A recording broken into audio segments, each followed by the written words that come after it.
প্রতিপক্ষের গোলমুখে আর্লিং হল্যান্ডের ভয়ঙ্কর রূপ দেখা গেল আবারও। ক্লাব ফুটবলের ব্যস্ত মৌসুম শেষে এবার তিনি হ্যাট্রিকে আলো ছড়ালেন জাতীয় দলের হয়ে। তার অসাধারণ নৈপুণ্যে কসোভোকে অনায়াসে হারালো নরওয়ে। ওয়ালটন এসিতে ইনস্টলেশন একদম ফ্রি।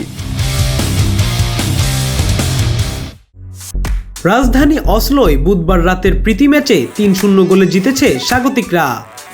ম্যাচের ১৫তম মিনিটে হেডে দলকে এগিয়ে নেওয়ার পর দ্বিতীয়ার্ধে আরও দুবার জালে বল পাঠিয়ে হ্যাট্রিক পূরণ করেন হল্যান্ড।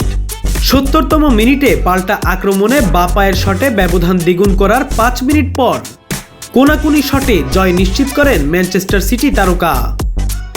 হল্যান্ডের বয়স মাত্র ২৩।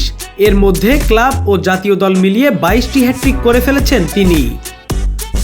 দেশের হয়ে তার হ্যাট্রিক হলো ৩টি, আর নিজের বর্তমান ক্লাব সিটির হয়ে ২ বছরের ক্যারিয়ারে তিনি হ্যাট্রিক করেছেন ৯টি। তার বাকি 10টি হ্যাট্রিক মোল্ডা, সালসবুর্গ ও বরুসিয়া ডর্টমুন্ডের হয়ে। আজকের ম্যাচের ৩ গোল নিয়ে জাতীয় দলের হয়ে ৩২ ম্যাচে ৩০ গোল হলো গোল মেশিন হল্যান্ডের।